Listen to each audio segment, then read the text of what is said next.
사도행전 1장 15절에서 26절까지의 말씀입니다. 모인 무리의 수가 약 120명이나 되더라. 그때 베드로가 그 형제들 가운데 일어서서 이르되, 형제들아, 성령이 다윗의 입을 통하여 예수 잡는 자들의 길잡이가 된 유다를 가리켜 미리 말씀하신 성경이 응하였으니 마땅하도다. 이 사람은 본래 우리 수 가운데 참여하여 이 직무의 한 부분을 맡았던 자라. 이 사람이 불의의 삭스로 밭을 사고 후에 몸이 곤두박질하여 배가 터져 창자가 다 흘러나온지라. 이 일이 예루살렘에 사는 모든 사람에게 알려져 그들의 말로는 그 밭을 아겔다마라 하니 이는 피밭이라는 뜻이라. 시편에 기록하였으되 그의 거처를 황폐하게 하시며 거기 거하는 자가 없게 하소서 하였고, 또 일렀으되 그의 직분을 타인이 취하게 하소서 하였도다. 이러함으로 요한의 세례로부터 우리 가운데서 올려져 가신 날까지 주 예수께서 우리 가운데 출입하실 때 항상 우리와 함께 다니던 사람 중에 하나를 세워 우리와 더불어 예수께서 부활하심을 증언할 사람이 되게 하여야 하리라 하거늘, 그들이 두 사람을 내세우니 하나는 바사바라고도 하고 별명은 유스도라고 하는 요셉이요 하나는 matthe아라. 그들이 기도하여 이르되, 무사람의 마음을 아시는 주여, 이 두 사람 중에 누가 주님께 택하신 바 되어 봉사 및 사도의 직무를 대신할 자인지를 보이시옵소서. 유다는 이 직무를 버리고 제 곳으로 갔나이다 하고 제비 뽑아 matthe아를 얻으니 그가 11사도의 수에 들어가니라. 구약성경 창세기 29장 말씀을 보면 야곱이 레아와 라헬 자매를 아내로 맞이하게 된 이야기와 함께 이들에게서 낳은 자녀들에 대해 기록하고 있는데요. 31절 말씀을 보면 아직 라헬이 임신하지 못할 때에 여호와께서 라헬의 언니 레아가 야곱으로부터 사랑받지 못함을 보시고 그의 태를 열어주셨음을 말씀합니다. 그래서 낳게 된 아이가 루벤이라고 하는 야곱의 장남이었음을 성경은 말씀합니다. 이때 레아는 주님께서 나의 고통을 살피시고 나에게 아들을 주셨구나. 이제는 남편도 나를 사랑하겠지라는 마음을 담아 그의 이름을 루벤이라 짓게 된 것인데요. 레아는 이후로도 계속해서 시몬과 레위를 낳게 되었고 이어서 넷째 아들을 낳게 되었는데 그가 유다라는 이름을 가진 아들이었습니다. 이는 하나님께서 하신 일에 대한 레아의 감사의 고백이 담긴 이름인데요. 하나님의 찬양이라는 의미를 가진 이름입니다. 이것이 성경에서 유다라는 이름이 처음 등장하게 된 배경이기도 한데요. 이후로 유다라는 이름은 이스라엘 사회에서 인기가 있으면서도 중요한 의미를 지닌 이름으로 사용되었습니다.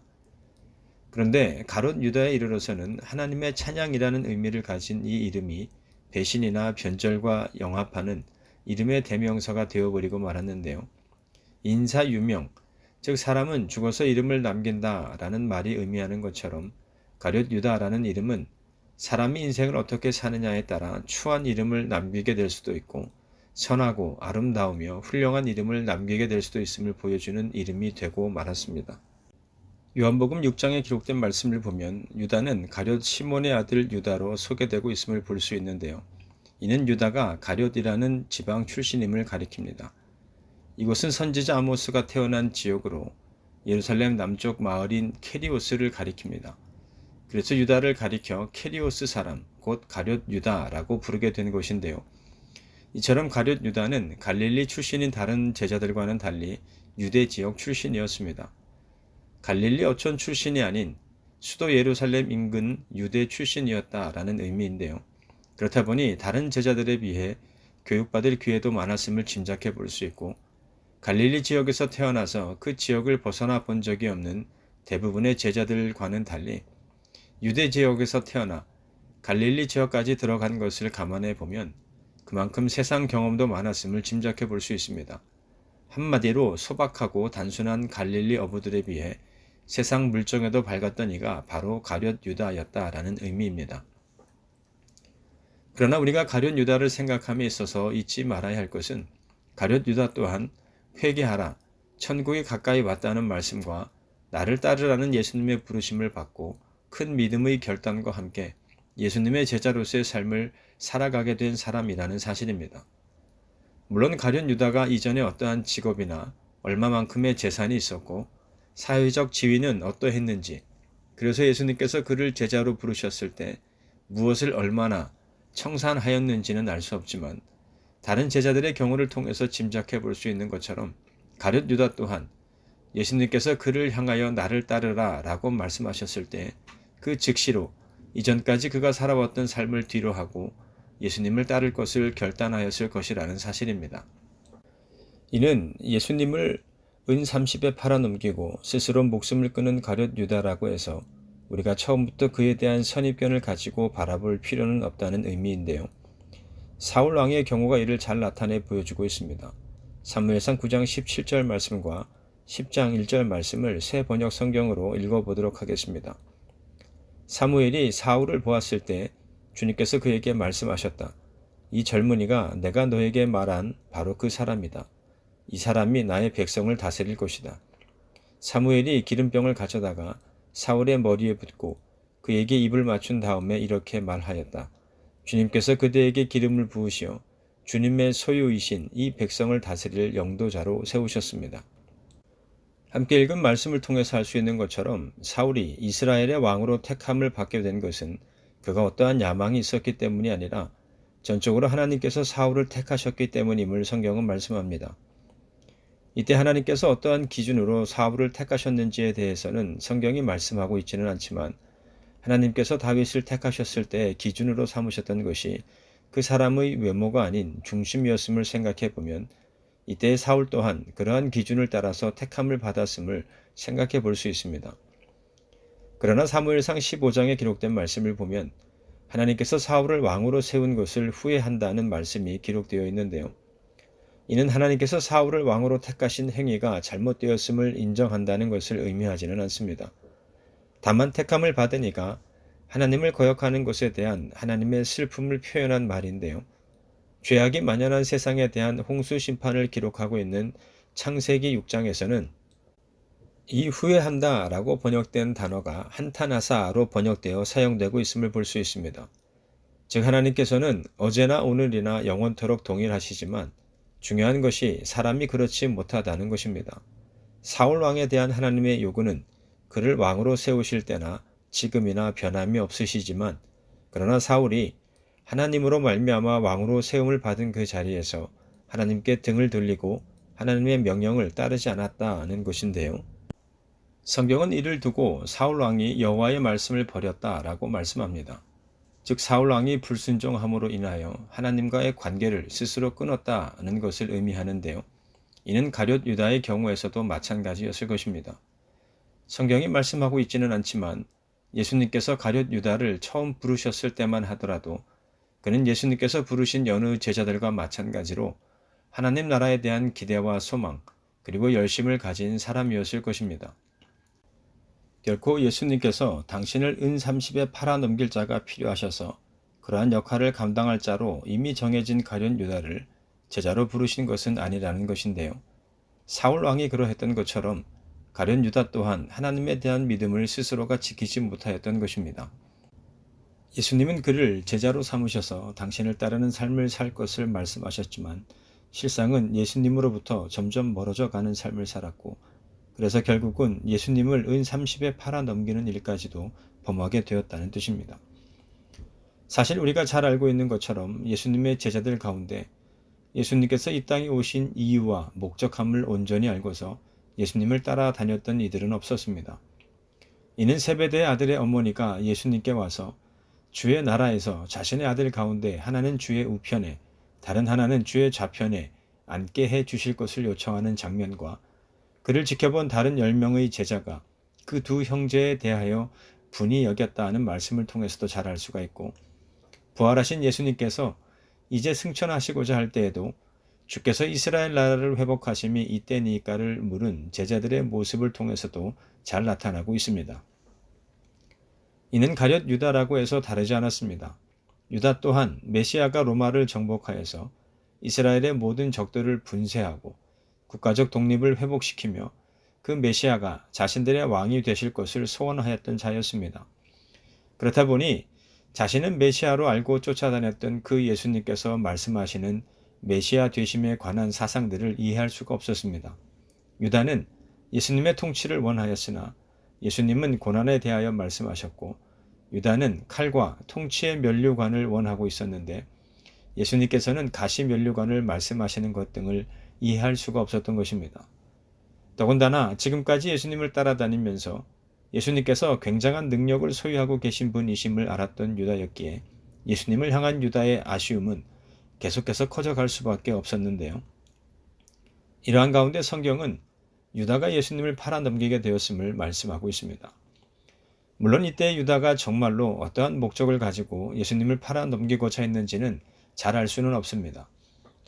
어떤 사람들은 유다가 예수님께 너무나도 실망하였기 때문에 그렇게 한 것이다 라고 말하기도 하고, 또 어떤 사람들은 자신의 생각과는 다른 방향으로 향하여 가시는 예수님을 막다른 골목에 몰아넣으면 어쩔 수 없이 당신의 능력을 사용하셔서 그 모든 상황을 반전시키실 것이라는 생각으로 그렇게 하였을 것이라고 말하기도 합니다.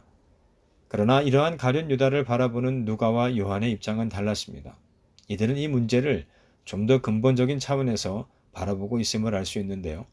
누가복음 22장 3절과 4절, 그리고 요한복음 13장 2절 말씀을 읽어보도록 하겠습니다. 열둘 중에 하나인 가룟이라 부르는 유다에게 사탄이 들어가니, 이에 유다가 대제사장들과 성전 경비대장들에게 가서 예수를 넘겨줄 방도를 의논하며, 마귀가 벌써 시몬의 아들 가룟 유다의 마음에 예수를 팔려는 생각을 넣었더라. 읽어드린 말씀을 보면 유다가 어떠한 목적을 가지고 예수님을 팔았는지에 대해서는 언급하고 있지는 않지만, 왜 그와 같은 일이 발생하게 되었는지에 대해서는 명확하게 말씀하고 있음을 보게 됩니다. 즉 사탄이 유다에게로 들어가서 그의 마음에 예수를 팔려는 생각을 넣었기 때문이라는 것인데요. 문제는 유다가 그러한 생각을 떨쳐버리지 못하였음에 주목하고 있는 것입니다. 이때 유다는 예수님께서 이미 유다가 하고자 하는 일에 대해서 알고 계신다는 것을 나타내셨음에도 불구하고 여전히 자신이 하고자 하는 일이 잘못된 것인지를 깨닫지 못한 채 그저 사탄이 그의 마음을 이끄는 대로 끌려가고 있었던 것입니다. 왜 잠언의 말씀에서 모든 지킬 만한 것 중에 더욱 우리의 마음을 지킬 것을 말씀하고 있는지를 알 수 있는 장면인데요. 그런데 우리가 기억해야 할 것은 가룟 유다만이 예수님을 배반한 것은 아니었다는 것이죠. 비록 유다처럼 돈을 받고 예수님을 넘긴 것은 아닐지라도 예수님께서 이루실 나라에서 자신들의 목적을 이루고자 하였던 베드로를 비롯한 모든 제자들이 예수님께서 잡혀가실 때 예수님을 다 버리고 도망하였던 것 또한 그들이 자신들의 마음을 잘 지키지 못하였기 때문임을 알 수 있습니다. 처음 예수님을 만나서 지금에 이르기까지 예수님께로부터 받은 많은 교훈과 가르침, 그리고 하나님의 말씀으로 자신들의 마음을 잘 지켰어야 했음에도 불구하고 세상으로부터 기인한 정욕이 제자들의 마음을 유린하였던 것입니다. 다만 우리가 주의 깊게 보아야 할 것은 이들이 예수님을 배반하고 도망친 이후에 어떻게 하였느냐는 것입니다. 다시금 예수님께로 돌아왔는지, 다시 말해서 회개하였는지를 묻고 있는 것인데요. 이때 유다는 예수님께서 정죄됨을 보고 스스로 뉘우쳤음을 성경은 말씀합니다. 즉 자신이 행한 일로 인해 예수님이 체포되어서 산헤드린에 의해 사형 판결을 받고 빌라도에게 넘겨지기까지의 전 과정을 지켜보던 가운데 자신의 잘못을 깨닫게 된 유다는 대제사장들과 장로들을 찾아가 예수님을 넘겨주고 받은 돈을 다시 되돌려주고자 했던 것인데요. 그러나 이는 받아들여지지 않았습니다. 그런데 주의 깊게 생각해 보아야 할 것은 이처럼 유다가 무죄한 피를 판 자신의 죄를 뒤늦게 고백하기는 하였지만 이는 하나님을 향하여서가 아닌 대제사장들과 장로들을 향한 것이었다는 점입니다. 구원에 이르는 회개가 아닌 다만 자신의 실수에 대한 인간적인 강박관념에서 비롯된 일종의 넋두리에 불과하였던 것인데요. 이전 말라기의 말씀을 통해서도 언급하였던 것처럼 후회라고 하는 사람의 감정이 죄의 문제를 해결해 줄 수 있는 것은 아닙니다. 오히려 스스로를 향한 죄책감만을 더욱 느끼게 되고 그로 인한 괴로움은 더욱 커질 수밖에 없는데요. 자신이 받은 은 30을 성소에 던져놓고 물러가서 스스로 목매어 죽었다는 성경의 기록이 이를 잘 나타내 보여주고 있습니다. 이러한 가운데 오늘 함께 읽은 사도행전 말씀에서 16절 말씀을 보면 가룟 유다와 관련된 성경 말씀이 성취되었고 또 성취되어야 함을 강조하는 내용으로 자신의 연설을 시작하고 있는 베드로의 모습을 볼 수 있는데요. 본래 주님의 제자는 12명이었는데 가룟 유다가 제외되었으며 그 까닭은 무엇인지에 대해서 말하고 있습니다. 그런데 우리가 앞서 살펴본 말씀과 오늘 사도행전의 말씀을 종합해 보면 목매달아 자살한 가룟 유다의 시체를 아무도 수습하지 않았음을 알 수 있는데요. 어느 정도 기간인지는 알 수 없지만 방치되어 있던 가룟 유다의 시체가 땅으로 떨어지게 되면서 배가 터지게 되었고 그로 인해 창자가 배 밖으로 흘러나왔음을 성경은 말씀합니다. 그로 인해 예루살렘 사람들은 그 땅을 피밭이라고 불렀는데요.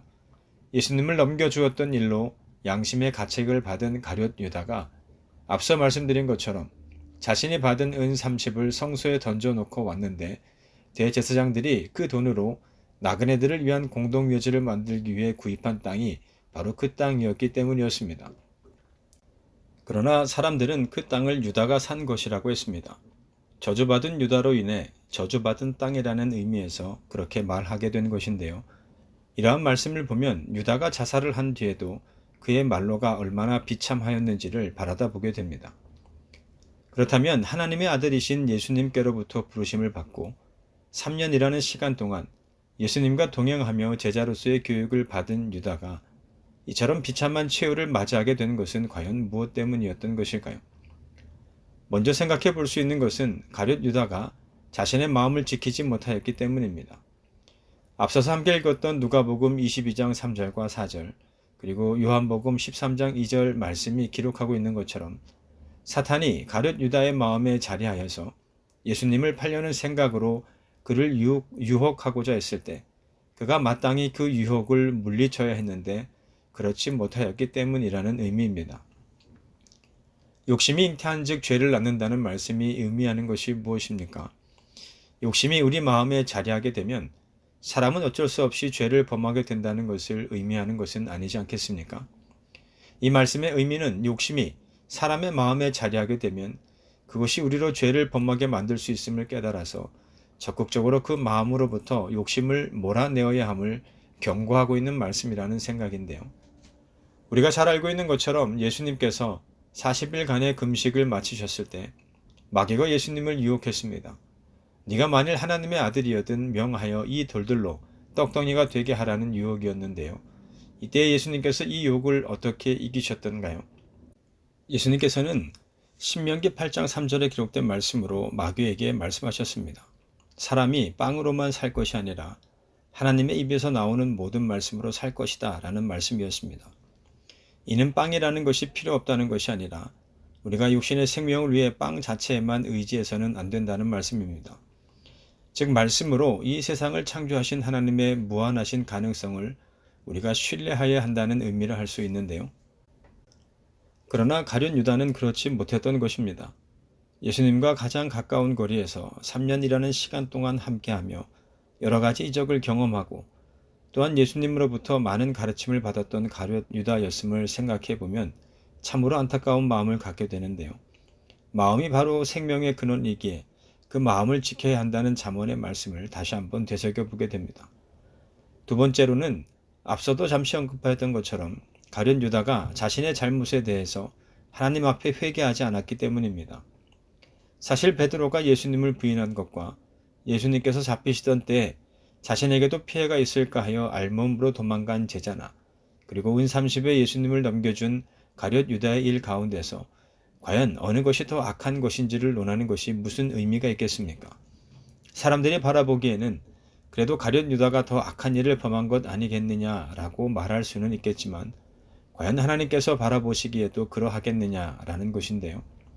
우리가 회개하라, 천국이 가까이 왔다는 예수님의 말씀을 통해 생각해 보게 되는 것은 하나님께서는 죄를 범한 이가 회개를 하는지 혹은 그렇지 않은지를 중요하게 바라보신다는 사실입니다.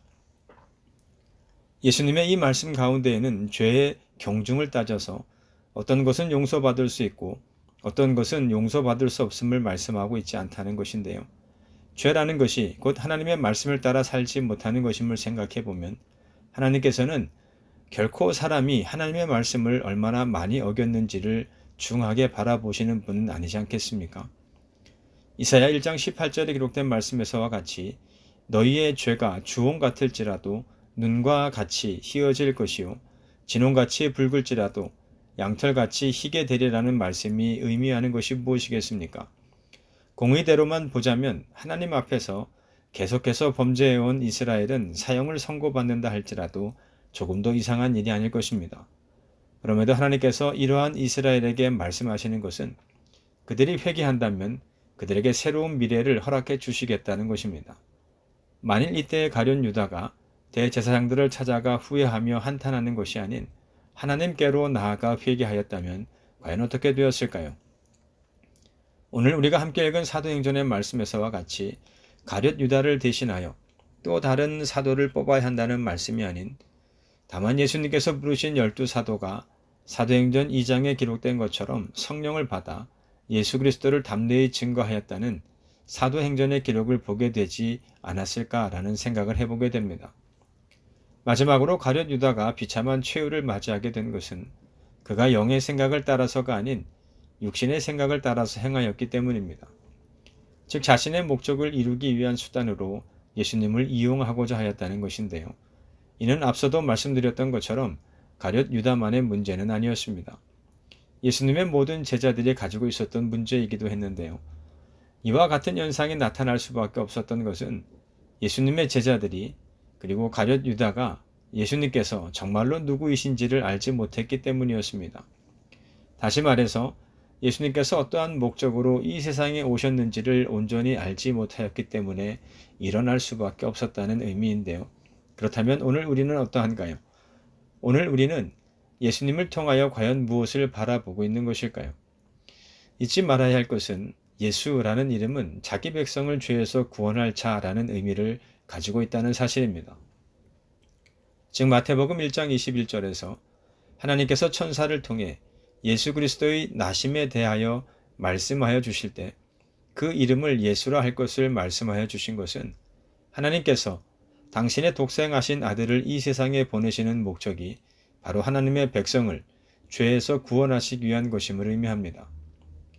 말씀이신 예수님께서 육신의 옷을 입고 이 세상에 오신 이유와 목적에 대해서 말씀하고 있는 모든 성경 말씀이 오늘 우리에게 전하고자 하는 것도 이와 다르지 않습니다. 그렇게 오늘 우리가 예수님을 통해 해결받아야 하는 것은 바로 죄의 문제입니다. 내가 곧 길이요 진리요 생명이니 나로 말미암지 않고는 아버지께로 올 자가 없다는 요한복음의 말씀이 의미하는 것은 무엇이겠습니까? 결국 예수님을 통해 죄의 문제를 해결하지 못한다면 세상의 모든 사람들은 아버지께로 나아갈 수 없다는 말씀을 하고 있는 것 아니겠습니까? 하나님 나라에 이를 수도 없으며 하나님 백성으로서의 삶 또한 살아갈 수 없다는 것입니다. 달리 말씀드리자면 우리가 예수님을 통해 죄의 문제를 해결하는 것이 가장 먼저 이루어져야 한다는 뜻입니다.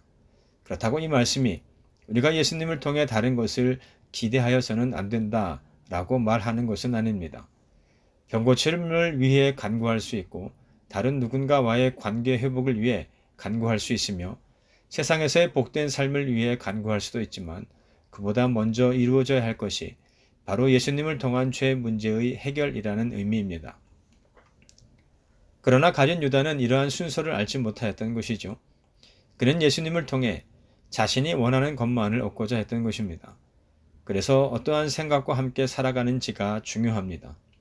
정욕이라고 하는 육신의 생각을 따라 살아갈 것인지 아니면 하나님의 말씀으로서의 영의 생각을 따르는 삶을 살아갈 것인지를 분명히 해야 합니다. 중요한 것은 이러한 것들이 사도의 직무였으며 가룟 유다가 버리고 간 직무였고 그리고 오늘 그리스도인 된 우리에게 주어진 직무라는 사실입니다. 사람들은 왜 예수님께서 다른 제자들과 마찬가지로 가룟 유다를 당신의 제자로 선택하여 부르신 것일까에 대해 궁금해합니다. 이 질문에 대하여 마태복음 26장 56절에서의 예수님은 선지자들의 글을 이루려 함이니라는 말씀으로 답하고 있음을 볼 수 있습니다. 그렇다고 해서 이 말씀이 모든 것이 예정되어 있음을 말하기 위한 것은 아닙니다. 비록 사람이 각자의 생각과 의지를 따라 살아갈지라도 결국에 이루어지는 것은 하나님의 뜻이라는 의미입니다. 누가복음 6장 12절 말씀을 보면 예수님께서 12 제자들을 택하시기 전 산으로 가셔서 밤이 새도록 하나님께 기도하셨음을 밝히고 있습니다. 그렇다면 이때 예수님은 과연 무엇을 위해 밤이 새도록 하나님께 기도하셨을까요? 선지자들의 글이 이루어짐을 위해서 당신을 은 30에 팔 사람을 선택할 수 있도록 기도하셨을까요? 그리고 선택된 그 사람이 그러한 자신의 사명을 잘 수행해 나갈 수 있도록 인도함 받기를 기도하셨던 것일까요? 다만 우리가 잊지 말아야 할 것은 예수님께서는 당신의 제자들을 사람을 낚는 어부가 되도록 하시기 위한 목적으로 선택하여서 부르셨다는 사실입니다. 예수님께서 그 선택하여 제자로 부르신 이들에게 바라시는 것은 사망의 땅과 그늘에 영원히 처할 수밖에 없는 인간을 성령과 복음이라는 그물을 가지고 생명으로 인도하는 자가 되는 것이었습니다. 그래서 예수님께서는 3년이라는 시간 동안 제자들과 함께 생활하시면서 여러 가지 말씀들로 그들을 가르치셨던 것입니다. 그러나 가룟 유다는 이러한 예수님의 말씀과 교훈 그리고 가르침을 받아들이지 못했습니다. 아무것도 깨달은 것이 없었던 것입니다. 다만 예수님과 동행하면 할수록 그가 관심을 가졌던 것은 물질을 탐하는 것이었고 사탄의 도구가 되어서 그 악한 계획을 이루는 자가 되어버리고 만 것입니다. 예수님을 따르는 길에서 마땅히 예수님께서 말씀하시는 방향을 바라보아야 했지만 육신의 생각을 따르는 방향을 고집한 가룟 유다가 맞이한 결과는 결국 하나님의 뜻에 반역하는 사탄의 도구로 이용당하는 삶이었던 것입니다. 말씀이 육신이 되어 세상 모든 사람들의 죄를 대속하시기 위해 이 세상에 오신 예수님의 제자로서의 삶을 살면서 세상으로부터 기인한 정욕을 따라 사는 것처럼 어리석은 것은 없습니다. 이는 마치 시궁창에 들어가기 위해 깨끗하게 목욕을 하고 정갈한 옷으로 갈아입는 것과 마찬가지일 것입니다. 따라서 오늘 함께 읽은 말씀은 주님의 제자로서 마땅히 있어야 할 그 자리에 있지 못하고 세상을 방황하거나 주님 없는 인생을 살아가고자 한다면 그것이 바로 가룟 유다와 같은 삶을 살아가게 되는 것임을 말씀합니다. 바라기는 어떤 어려움이 있어도 예수님의 제자요 하나님의 백성된 자리를 지키시는 우리 모두가 되기를 바랍니다. 결국 한 사람의 자리를 메우고 끝까지 그 자리를 지켰던 자들이 성령의 임재를 경험할 수 있었고 그로 인해 변화되는 역사를 체험하였음을 기억하시므로 다만 하나님의 말씀으로서의 영의 생각과 함께 오늘 우리를 성도로 택하여 부르신 이의 뜻하심을 따라 더욱 하나님을 영광에 내는 함께한 우리 모두가 되시기를 주님의 이름으로 축원합니다.